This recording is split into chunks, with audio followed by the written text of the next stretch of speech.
and do that. So we did all these different things to see who was good, to see who was out there. But we didn't tell them we were doing that to see who was good. But all the coaches came back after every session and were like, okay, what'd you see? Like, who's our quarterback, who's our running back, who's going to be a great defender, who the thing is going on. And I remember the moment when you see something good and you're like, I didn't have expectations before this, but you just set my expectation of what good is. Have you ever had that happen to you before? I go in and you're like, honey, I don't have any expectations.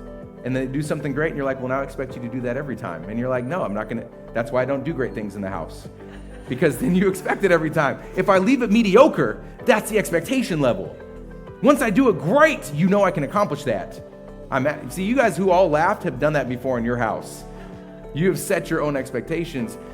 One of our kids came out, and I kid you not, he was like, boom! And he had like the, he had like the wham, right? Like Patrick Mahomes style throw. And it's like, and a spiral, everything. And you're like, oh! And all the coaches are like, oh my gosh! Like, this is amazing. And all of a sudden, the level was set. I dare any youth, any kid who's here, to throw farther than that with a spiral. Like, all of a sudden we had the expectation. We do the same thing in our life. How many of you are looking for someone in your life to have an expectation of them? Your expectation is you need to be here. You need to be this good at these things. You need to do this for me. How many of you are setting those expectations? Hey.